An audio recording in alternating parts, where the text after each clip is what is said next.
All right. This is a little bit less formal than chapel, so we can all relax.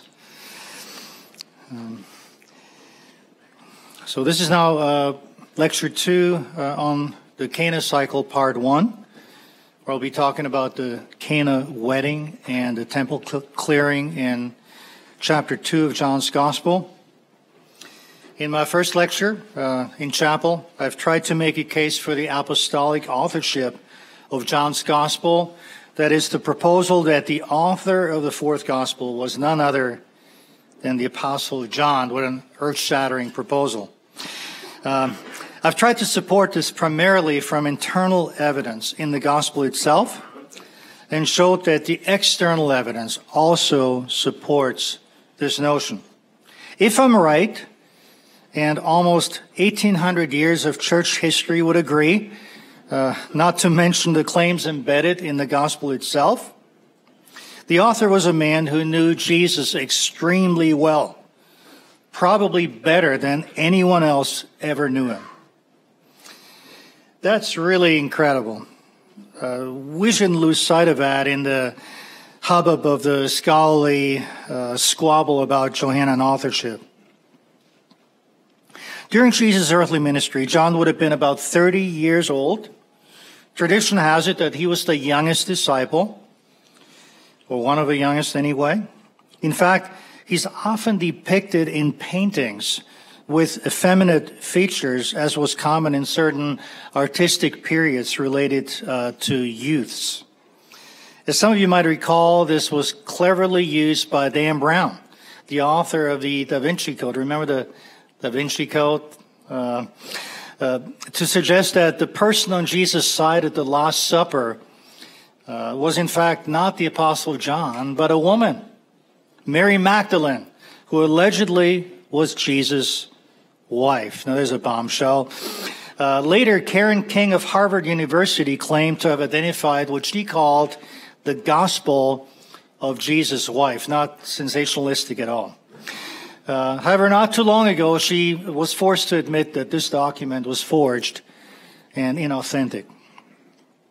In any case, John was quite young during Jesus' earthly ministry and apparently rather zealous. There's one episode recorded in one of the other Gospels where John and his brother James, likely his older brother, asked Jesus if he wanted them to call down fire from heaven when some Samaritan villages didn't allow them to pass through their territory. Luke 9:54. This earned the sons of Zebedee the playful nickname Boanerges, which means sons of thunder. Hard to believe that the apostle of love, right, was that combative almost. Now, when writing his gospel, John is now half a century older, and no doubt a lot wiser, probably in his 80s. He had half a century to reflect on his experience of following the earthly Jesus and to ponder the significance of what happened. Half a century of theological reflection and hindsight. He also had the benefit of several other gospels being published, which present in more pedestrian fashion, though still with great theological acuity, the string of events that took place during Jesus' earthly ministry, as well as much of his teaching. So in this and the final lecture, we'll study the Cana cycle, which spans chapters 2 through 4. In this lecture, we'll look at the first 2 units, turning water into wine and clearing the temple. And then in the next and final lecture, we'll look at Jesus' conversations with Nicodemus and the Samaritan woman and the healing of the Gentile centurion's son, which complete the Cana cycle. So if you're teaching or preaching through John's Gospel, you could use the following outline made up of those 5 units. First, turning water into wine, Jesus' first Cana sign, chapter 2, verses 1 to 12. Second, clearing the temple, a Jerusalem sign, I believe, chapter 2, verses 13 to 22. Third, Jesus' conversation with Nicodemus, starting in 2:23 and continuing through either 3:15 or 3:21. We briefly touched on the rest of the chapter. Fourth, Jesus' conversation with the Samaritan woman. 4:1 to 45. And then fifth, healing the centurion's son. The second sign in Cana, 4:46 to 54. So that'll be the outline that I'll be following in our time together as well. Before we delve into chapter 2, you may find it helpful if we spend a moment to locate John's gospel in relation to the other gospels. And by the way, I'm teaching a master's level class on Jesus and the gospels right now.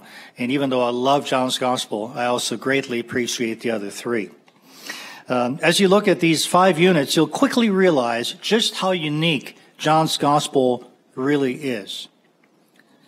Matthew and Luke, just looking more broadly now, include accounts of the virgin birth of Jesus as part of their birth narrative.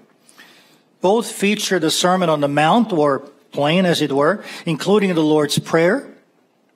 They recount Jesus' teaching on the kingdom of God, especially numerous kingdom parables, and Jesus' Olivet Discourse on the end times. Matthew and Luke also include a final commissioning of disciples. Matthew ends with a Great Commission, while Jesus, as you know, writes a whole other volume, the book of Acts.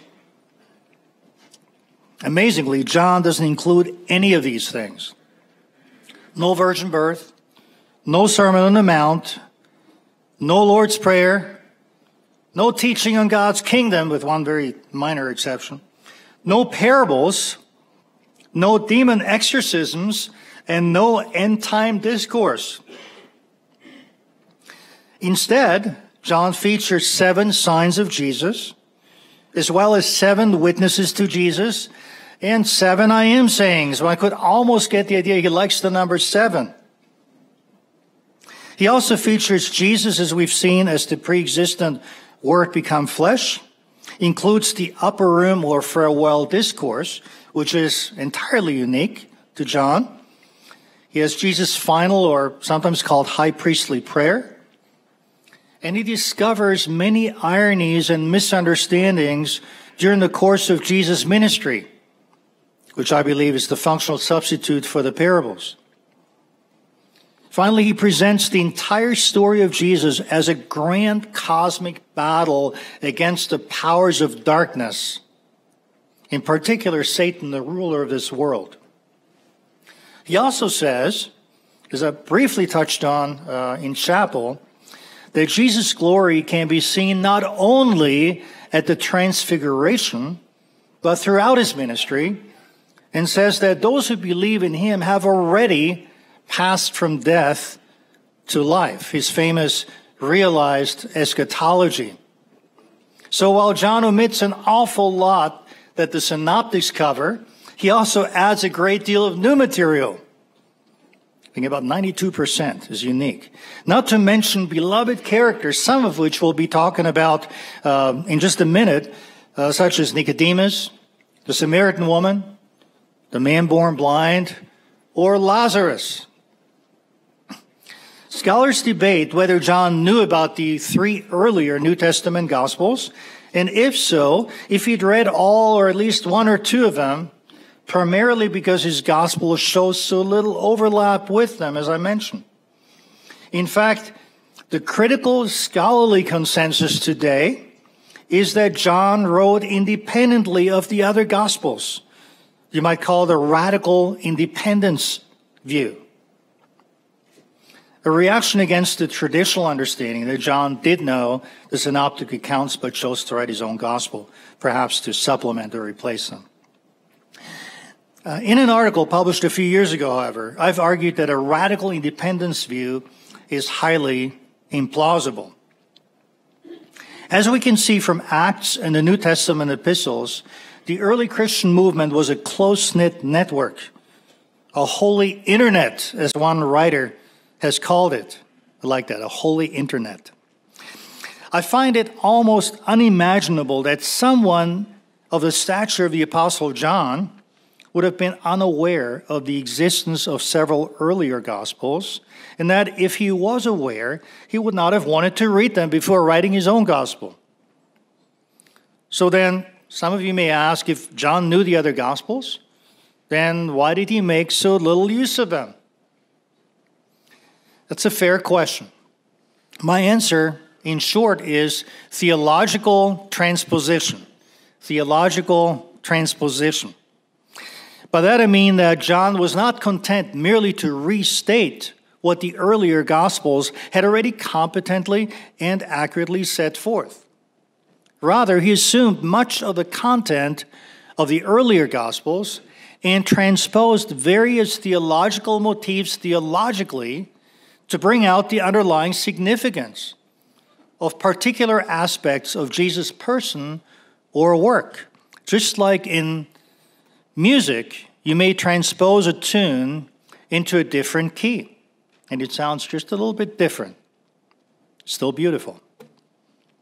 Take Jesus' miracles, for example, and if you want more, you can read an article I've written, published in a scholarly monograph and posted on my website, where I list as many as 20 such Johannine transpositions. Here, I have time to only talk about one.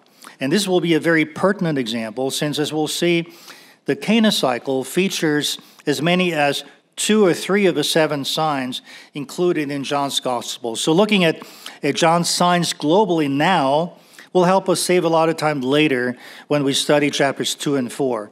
And there are no signs in chapter 3. So the word used for miracle in Matthew, Mark, and Luke is dunamis, dynamite being a derivative later, a powerful work. The focus in the synoptics is on Jesus' authority over the natural and supernatural world, including sickness, nature, and the demonic. Now, what's the only sign that Jesus gives to those who oppose him in the synoptic Gospels? It's the sign of Jonah being in the belly of the big fish for 3 days and 3 nights, which Jesus implies foreshadows his own crucifixion and resurrection after 3 days. Now look at what John does. He never uses the word dynamis, not a single time, powerful work, but instead selects 7 messianic signs of Jesus. First, turning water into wine at the Cana wedding. Look at that in a minute. Second, cleansing the temple in Jerusalem. Not everyone agrees that's a sign, but I'm going to argue that this is an intervening sign in Jerusalem. Third, healing the Gentile centurion's son. So all 3 of those, almost half of them, are in the Cana cycle, which we're studying right now. Fourth, healing the lame man in Jerusalem in chapter 5. Feeding the 5,000 in Galilee, chapter 6. Sixth, healing the man born blind, chapter 9. So the signs 4 through 6 are all in the so-called festival cycle, John 5 through 10, which follows the Cana cycle. And seventh, the climactic sign of Jesus, the raising of Lazarus, which fittingly foreshadows Jesus' own resurrection. This theological and terminological recasting, I believe, is anything but coincidental. In all probability, it is deliberate and gives us a fascinating glimpse into John's thought world. John's seminal insight is that Jesus' miracles are not primarily a display of his power, but a demonstration of his messianic identity. In other words, people may have marveled at the displays of Jesus' dazzling ability to transform water into wine, or even more so, to raise a man who had been in the tomb for 4 days and was already exuding a strong odor from the dead. But they may still have missed the ultimate purpose of that particular feat, namely, to lead them to believe that the Messiah, the Son of God, had come in Jesus. So remember John's purpose statement? Now, Jesus did many other signs in the presence of the disciples, which are not written in this book. In other words, John was highly selective. Lots more miracles in the other Gospels. But these are written so that you may believe that Jesus is the Christ, the Son of God, and that by believing you may have life in his name. The miracles are signs. The miracles are messianic signs. So to miss their significance, the way they point to Jesus' true identity as the God-sent Messiah and Son of God, is to miss the very purpose for which they were intended. So what in the Synoptic Gospels is presented as evidence for Jesus' comprehensive authority as the messenger of God's kingdom, as Jesus says at the end of Matthew, all authority has been given to me on heaven and on earth, John presents as signs, as acts pointing beyond themselves to who Jesus is. Now that's what brilliant theologians do. Help us see the significance of certain events in deeper ways. And incidentally, when I was working on that article on Johanna and transposition, I'd already finished the article and then came across a section in Kevin Van Hooser's book, The Drama of Doctrine, where he describes what theologians do. And he was exactly what I said John did in transposing various synoptic motifs. He's perhaps the first preeminent theologian of the Christian era, along with Paul. Now, don't get me wrong, I believe all four Gospels were written by men who were historically, literarily, and theologically competent and highly astute. But I believe John's Gospel comes at the apex, at the very peak of revealing the purpose of Jesus' coming and redemptive work. As John could build on the material presented in the earlier Gospels, wrote a generation after them, and was the disciple, as I mentioned, who had been the closest to Jesus during his earthly ministry.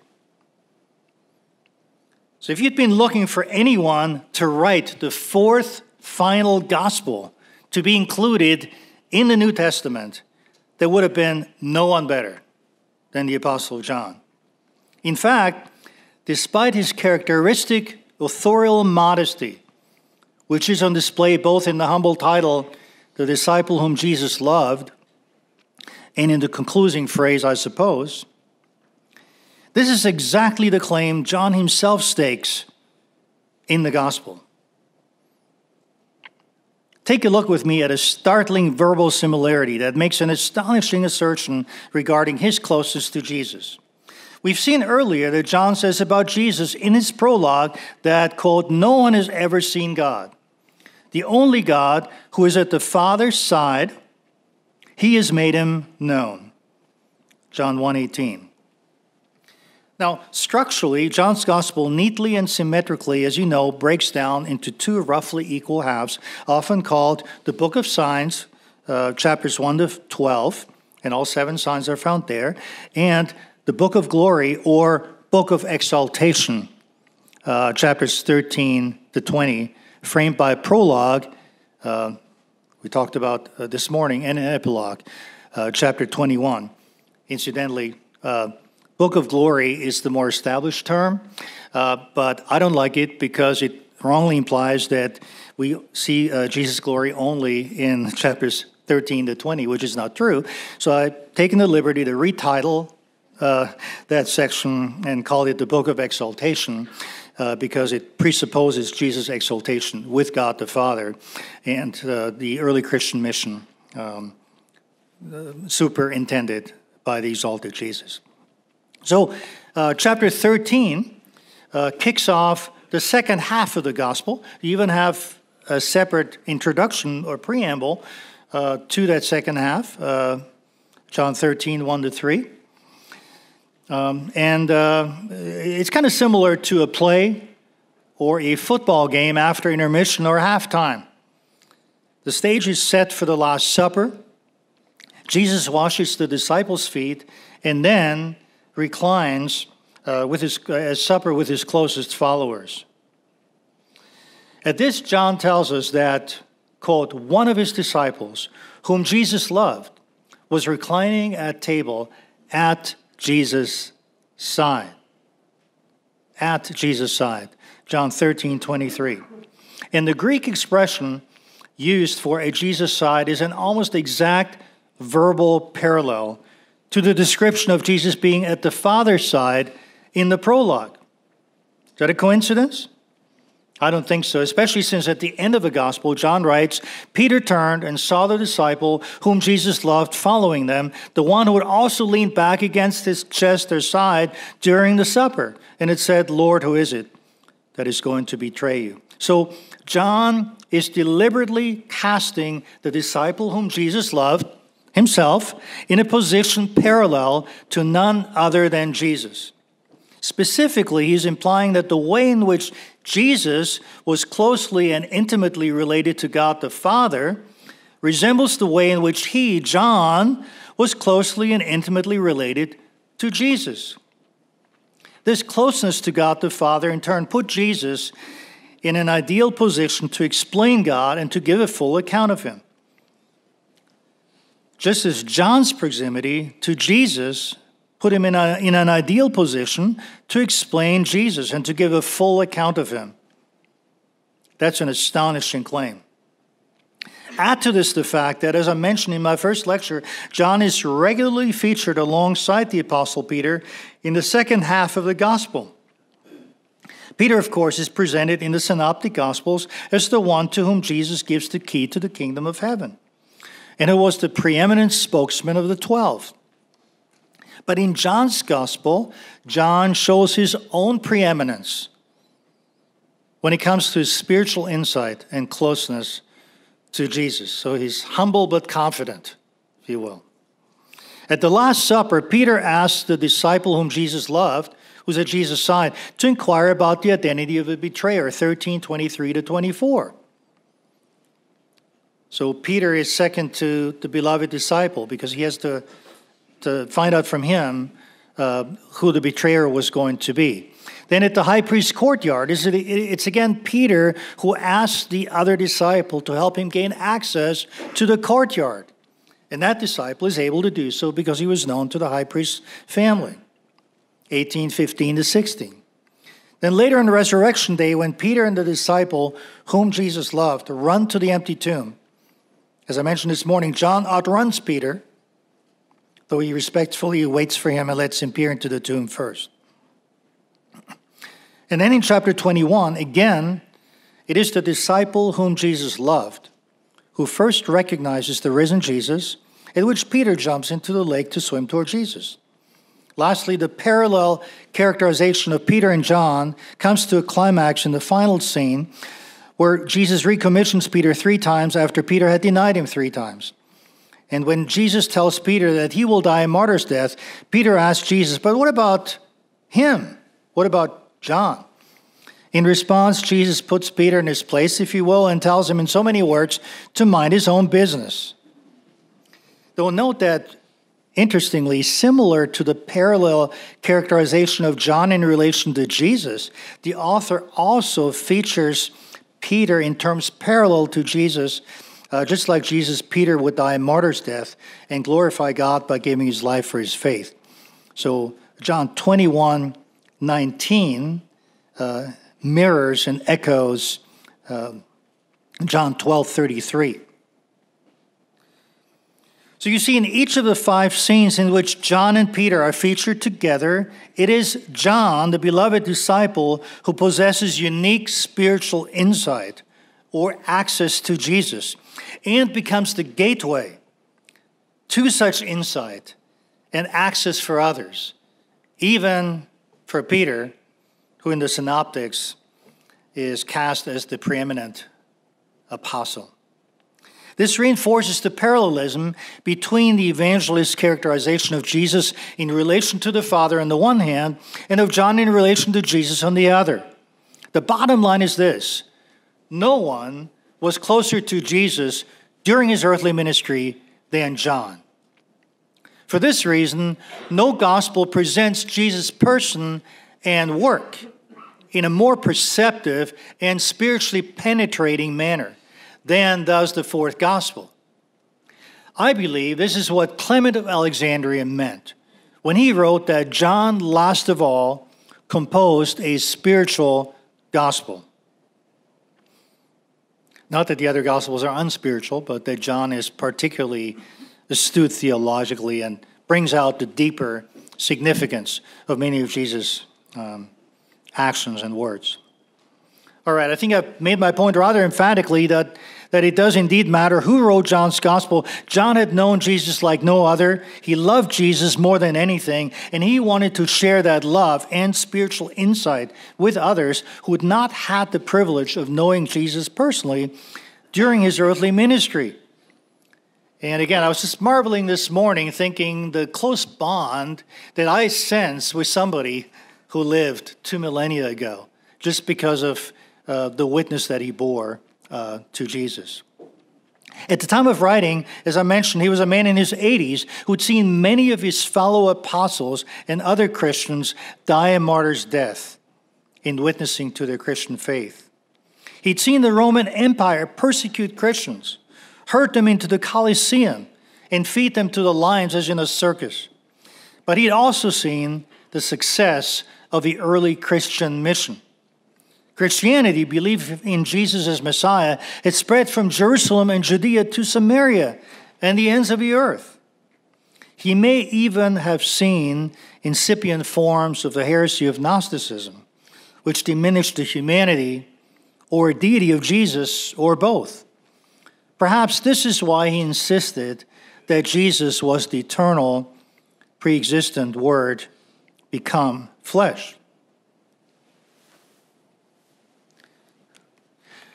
Now, for the second part of his lecture, let's now turn to the Cana cycle, which covers chapters 2 through 4. This is a good example of John not merely repeating information found in the other Gospels, but breaking new ground. Cana is not even mentioned in these earlier Gospels. Neither is Jesus' turning of water into wine. At the heart of a Cana cycle are Jesus' conversations with Nicodemus, the teacher of Israel, and the Samaritan woman, neither of which is included in any of the other Gospels either. So we have here rather unique material, though there is some overlap, such as the clearing of the temple. But even there, you have a very interesting twist. In the earlier 3 Gospels, Jesus is shown to cleanse the temple during his final week of ministry, just prior to the crucifixion. Here in John's Gospel, he's shown to do so at the very beginning of his ministry, the first time he travels to Jerusalem for the annual Passover. Now, some such as Craig Keener, who wrote a massive 2-volume commentary on John's Gospel, says, John here engages in historical and literary transposition, not the kind I'm talking about. He transferred an event that historically happened at the end of Jesus' ministry to the beginning for theological reasons. Now, personally, I rather doubt this is the case. When you look at the way in which John tells the story in chapter 2, the time markers are very tight.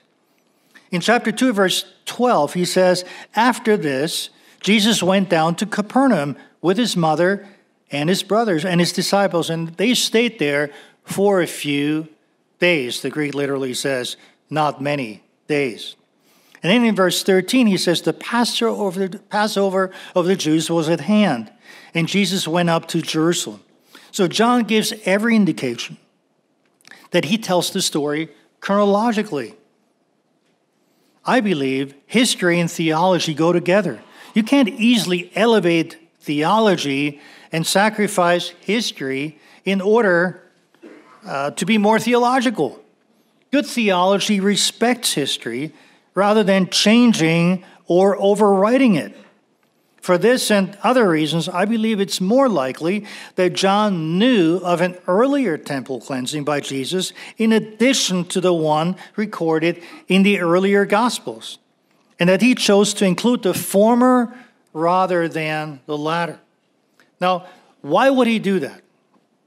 I believe the most obvious reason, at least to my mind, would be that John wanted to make room in his plot line for the raising of Lazarus, the 7th sign of Jesus, which forms the climax of his narrative. In the earlier Gospels, the temple cleansing is that climax. The final straw, as it were, that broke the camel's back. Jesus frontally challenged the authority of the Jewish leaders who were in charge of the temple worship and the sacrificial system, and it became clear that there was going to be a head-on collision between their conflicting interests and claims. Now, John, I believe, supplementing rather than contradicting the earlier Gospels, makes clear that Jesus challenged the temple establishment not just at the very end of his ministry, but from the very beginning. All right, let's now look at the beginning of the Cana cycle, the wedding at Cana, Jesus' first of 7 signs in the first half of his Gospel, the so-called Book of Signs. In chapter 1, following the prologue, John began to narrate, in effect, Jesus' first week of ministry. The narrative breaks down neatly into several days, whereby each day is introduced by the phrase, the next day. See John 1:29. Then again, the next day, John 1:35. Then again, the next day, John 1:43. So here we are in John 2:1 on the third day. On one level, this completes the first week of Jesus' ministry. On another level, John may see here a parallel with Creation Week as part of the new creation motif in John's Gospel. I have a whole chapter on that in my Johannine theology.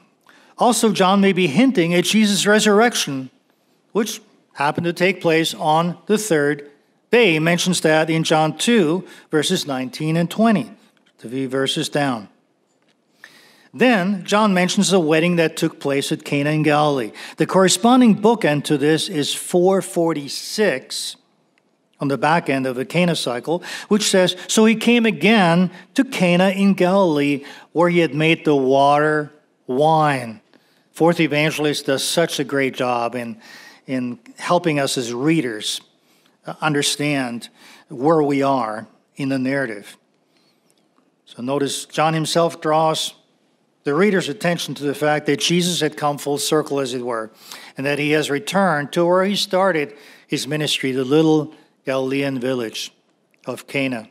And then in 454, the Cana cycle closes with the reference that this was now the second sign that Jesus did when he had come from Judea into Galilee.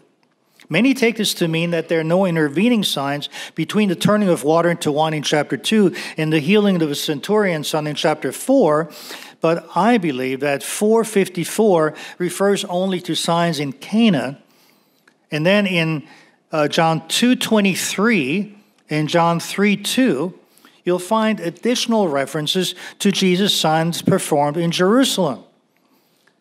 And I believe that the cleansing of the temple is in fact such a messianic sign. If so, there are actually 3 signs narrated in the Cana cycle, the 2 bookends being signs in Cana, plus an intervening sign in Jerusalem. If you're interested in this, I've written an article, The 7th Sign in John's Gospel, where I defend this view in some detail. But back to chapter 2. Notice that in the account of the Cana wedding, the only named character is Jesus. In this way, Jesus is identified as the main character. Jesus' mother, his disciples, the groom and bride, the master of the banquet, and the servants all remain unnamed. The scene becomes the occasion at which a facet of Jesus' messianic mission is revealed, namely that he is the bringer of great eschatological joy, which is symbolized by the abundance of wine, as in many Old Testament prophetic passages. And yet, his time has not yet come, verse 4. This Jesus' mother fails to understand, which is why Jesus' reply to her request is rather firm. "Woman, what does this have to do with me? My hour has not yet come." As far as I know, this is the only ancient literary evidence we have for a man calling his mother woman. I know if my son called Marnie woman, I'd be concerned. Interestingly, Jesus' mother is undaunted, though, and simply tells the servants, "Do whatever he tells you, which very interesting. When you compare that with Genesis 41:55, it's almost certainly an echo of Pharaoh's words regarding Joseph, where he tells people, do whatever he tells you. If so, John may want us to draw a salvation historical connection between Joseph's help in times of famine and Jesus' help in times of spiritual famine in Israel. In this way, it's almost as if running out of wine serves as a sort of parable for the spiritual barrenness of Judaism, along with the reference to the 6 stone water jars for the Jewish rites of purification in verse 6. After this, Jesus goes about his task discreetly, so as not to disturb the wedding or steal the spotlight, and more importantly, so as not to reveal his messianic identity before his time. At the end of his account, John makes clear that Jesus' primary purpose was to reveal himself as the Messiah to his inner circle of disciples. John 2:11. This, the first of his signs, Jesus did at Cana in Galilee and manifested his glory. And his disciples believed in him. This, as I mentioned earlier, echoes the statement in the prologue that John and his fellow apostles perceived Jesus' glory. 1:14. I said earlier that John wasn't so much concerned with the powerful works of Jesus, the dunamis, as he was concerned with the messianic signs, the semea of Jesus. Notice how he doesn't even record the actual miracle. He refers to the master of the feast tasting, quote, the water now become wine in verse 9, almost in passing. In this way, John gets the ball rolling as far as Jesus' signs is concerned. In fact, the first of Jesus' signs is literally in the Greek, the het sign, arche, the same word used in the phrase in the beginning in the first verse of the gospel. So then, this is the beginning of the perfect sevenfold revelation of Jesus' messianic signs. So moving right along, John then weds the first sign in Galilee, pun intended, with the temple cleansing in Jerusalem at the occasion of the Jewish Passover. Again, Jesus acts the part of the Messiah. He drives out the merchants from the temple area with messianic authority because he's zealous for the worship of God. The backstory here is that the temple courts outside the actual temple building were the place where Gentiles could worship. But this was made impossible by the presence of merchants who had a currency exchange business going as well as selling sacrificial animals. So Gentile worship was supplanted by greedy profiteering and religious hucksterism. Like David, when facing Goliath, Jesus shows holy zeal and righteous indignation when he says, "Take those things away. Do not make my father's house a house of trade." Jeremiah is even stronger, a den of robbers. It's quoted in some of the synoptic gospels. Similarly, Jesus says in Luke's gospel that his parents should have known he would be in his father's house, even as a 12-year-old. At this display of spiritual zeal for the worship of God and the sacredness of a temple, the Jewish authorities who were in charge of the temple challenged Jesus and asked for a sign of his authority. Verse 18, "What sign do you show us for doing these things?" I believe this is an example of fine Johannine irony, where John uses the word sign with a double meaning. On the one hand, sign simply means proof of Jesus' authority. On the other hand, it means messianic signs of Jesus, like the one he's just performed at the Cana wedding. You can see this in Jesus' response. Rather than offer them another sign, of course, he never would just respond to this kind of demanding spirit that the Jewish authority displayed. So rather than offer another sign, he proceeds to explain the significance of what he's just done, clearing the temple. He says, "Destroy this temple, and in 3 days I'll raise it up." The double meaning related to the word temple here sets up another misunderstanding. Jesus knew his opponents would think that by this temple he was referring to the literal temple. while he was in fact speaking about the quote-unquote temple of his body, which is, of course, exactly the point the evangelist himself makes in verse 21. Sure enough, the Jewish authorities take the bait when they respond, "It has taken 46 years to build this temple, and will you raise it up in 3 days?" No answer on Jesus' part is recorded, by the way, nor does there need to be. The reader understands that Jesus has just explained that the temple clearing was a sign of Jesus' messianic authority, which symbolized the resurrection of his body after 3 days in the grave. Incidentally, the reference to a 46-year period of building the temple, as most translations render it, is probably mistaken. We know from historical sources that the actual restoration of the temple building, Greek word is naos, was accomplished in 17 BC during the reign of Herod the Great. The restoration of the remaining temple area, Greek hieron, however, was not completed, ironically, until shortly before the temple was destroyed by the Romans in the year 70 AD. And I should say here, the word that's used is naos, the temple building, not hieron, the temple area. So I believe what the Jewish leaders here are referring to is not the duration of 46 years of renovating the temple or temple area, but the point in time 46 years ago at which the renovation of the temple building had already been completed. First of all, like I mentioned, the word for temple is naos, which refers to the building, not the temple area, which would be hieron. Also, 46 years in the Greek is in the dative, not the accusative. The dative, when it comes to time, usually denotes a point in time, not duration of time, should be accusative. So the phrase is better understood as a point of time 46 years ago, rather than as indicating a 46-year-long period of restoring the temple. And finally, the tense form for building the temple, oikodomeo, is aorist, which normally refers globally to an act being performed. The progressive nature of an action is typically conveyed by the present or imperfect tense form, neither of which is used. This, by the way, helps us determine the year in which Jesus began his ministry. With the temple's renovation having been completed in 17 BC, if you add the 46 years, you arrive at 29 AD, which yields a date of AD 33 for Jesus' crucifixion, assuming a 3.5-year ministry. So I would suggest giving the sense of verse 20 as something like this.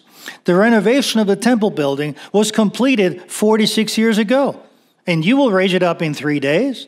If so, the contrast is between the long time that has passed since the renovation of the temple building was already completed and the incredibly short time in which Jesus is proposing to rebuild a destroyed temple, a mere 3 days. What is even more important theologically is that Jesus here presents his own crucified and resurrected body as the replacement of the Jewish temple. That is really earth-shattering. Entire monographs have been written on that exact replacement theme.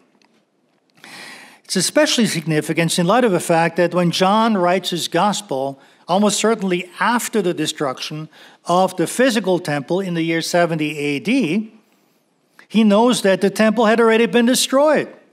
So what John is suggesting here is that those Jews and any others who are mourning the loss of a temple as a place for worship need no longer mourn. They can and should worship the risen Jesus instead. He's providing an apologetic, especially to Jews who are mourning the temple. Jesus was the new temple, replacement of the physical temple. You see this theme resurface in Jesus' conversation with the Samaritan woman, where Jesus says that true worshipers worship God in spirit and truth, regardless of the sanctuary's physical location, whether Jerusalem or Mount Gerizim, John 4:24. If you're interested in this, I've written an article in which I relate the composition of John's gospel to the destruction of the temple, and I argue that John's gospel was written, at least in part, to commend faith in Jesus in the aftermath of the destruction of the temple. And by the way, there's some other fascinating documents like 4th Ezra and 2nd Baruch, written for a very similar purpose. With this, we've arrived at the end of my second lecture. We've explored the opening salvos of the Cana cycle, the first sign at the wedding at Cana, and the second sign at the Jerusalem Passover. I should add, just hinted at that briefly, that John's concept of sign is broader than our concept of miracle. So even though the temple cleansing is not, technically speaking, miraculous, in that it doesn't show Jesus overcoming any natural laws, I believe it still qualifies as a Johannine sign because John's concept of sign encompasses both the miraculous and the prophetic. I've shown this in my article on Johannine signs I mentioned earlier, where I survey the Old Testament concept of sign. Just look at a concordance of the Greek translation of the Old Testament, the Septuagint. Look up the word semeion and study all of those references. So I've done. And what you find is there are two types of semeia in the Old Testament. There are the signs and wonders Moses performed at the Exodus, which are miraculous.